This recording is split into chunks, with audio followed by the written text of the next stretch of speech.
Bismillahirrahmanirrahim. Assalamualaikum warahmatullahi taala wabarakatuh.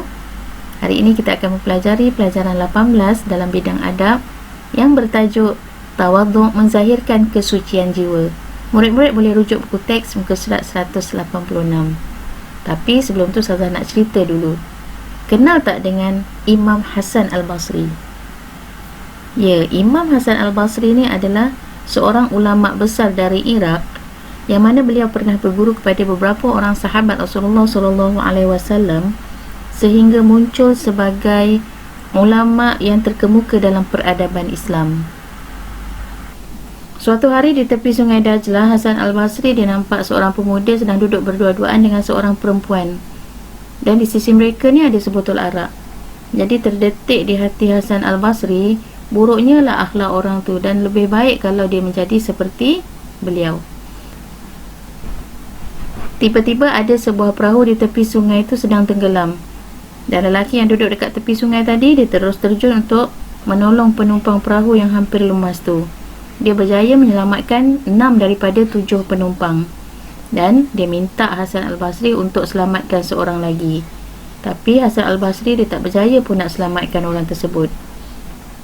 Selepas itu lelaki tadi berkata kepada Hasan Al-Basri, sebenarnya perempuan yang duduk di sebelah dia tu adalah ibu dia sendiri, dan botol tadi bukan berisi arak tetapi hanya berisi air biasa sahaja. Maka Hasan Al-Basri pun berkata, kalaulah begitu, sebagaimana engkau telah menyelamatkan 6 orang tadi dari bahaya tenggelam ke dalam sungai, maka selamatkanlah saya dari tenggelam dalam kebanggaan dan kesombongan. Semenjak hari itu, Hasan Al-Basri dia semakin dan selalu merendahkan hati. Bahkan dia menganggap bahawa dirinya hanya sebagai makhluk yang tidak lebih daripada orang lain. Itulah sifat tawaduk yang ditunjukkan oleh seorang ulama besar. Apakah yang dimaksudkan dengan tawaduk? Tawaduk adalah sikap kerendahan hati kepada Allah Subhanahu Wa Taala dan sesama manusia. Jadi lawan kepada tawaduk adalah sikap takbur ataupun sombong. Sabda Rasulullah SAW, tidak masuk syurga seseorang yang ada di dalam hatinya perasaan takbur walaupun sebesar zarah, dan tidak masuk neraka seseorang yang ada di dalam hatinya iman walaupun sebesar zarah. Hadis riwayat Muslim. Jadi kita tak nak dalam kita beribadah, ibadah kita menjadi sia-sia sekiranya ada sikap takbur dalam diri. Dalam kita mencari kebaikan, kita tak bolehlah lalai dengan perbuatan kita yang boleh meruntuhkan matlamat kita untuk menuju syurga Allah Subhanahu Wa Taala. Antara dalil naqli berkaitan dengan sifat tawaduk, hadis Nabi yang berbunyi, wa an Abi Hurairah radhiyallahu anhu qala Rasulullah sallallahu alaihi wasallam, wa ma tawaddu'a ahadun lillahi illa rafa'ahu Allah, yang bermaksud, dan tidaklah seseorang merendahkan diri kepada Allah melainkan Allah Subhanahu Wa Taala akan mengangkat darjatnya.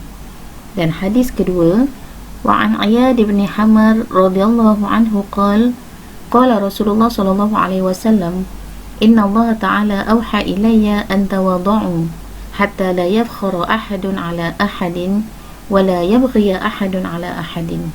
Yang bermaksud, sesungguhnya Allah Subhanahu Wa Taala telah mewahyukan kepadaku agar bersifat tawaduk. Janganlah seseorang antara kamu bersikap sombong dan berbuat zalim kepada yang lain. Allah Subhanahu Wa Taala mendidik Rasulullah SAW yang merupakan hamba yang paling tawaduk. Jadi kita boleh lihat banyak kisah yang menunjukkan sifat tawaduk Rasulullah SAW. Antaranya sifat tawaduk baginda dalam pergaulan. Rasulullah dengan kanak-kanak tidak sombong dengan kedudukannya walaupun mempunyai kedudukan yang tinggi. Baginda bahkan menghormati dan menyayangi kanak-kanak, bersikap lemah lembut dan mengasihi mereka. Anas bin Malik meriwayatkan baginda selalu menyantuni dan mendahulukan salam ketika bertemu dan membelai rambut mereka. Kalau kita lihat sirah Nabi, kita akan dapati bahawa memberi salam terlebih dahulu ni memang salah satu ciri yang ada pada diri Rasulullah SAW. Baginda tak pernah pun gagal untuk mengucapkan salam lebih dahulu berbanding orang lain, walaupun orang tu dewasa ataupun kanak-kanak. Sebenarnya terdapat beberapa orang sahabat Nabi yang nak sangat menjadi orang pertama yang beri salam kepada baginda, tetapi tidak berjaya. Sampaikan satu ketika mereka bersembunyi dekat tempat yang biasa Nabi lalu. Bila nampak je Nabi daripada jauh, mereka dah standby untuk mengucapkan salam. Tapi sebelum sampai dekat tempat persembunyian mereka tadi, baginda dulu beri salam. Assalamualaikum wahai orang yang berada di belakang dinding. Sebab apa? Sebab memang Nabi tak nak jadi orang yang lambat memberi salam, sehinggalah kehembusan nafas baginda yang terakhir. Lepas tu mereka keluarlah daripada tempat persembunyian tadi, sambil tersenyum malu dan jawablah salam Nabi.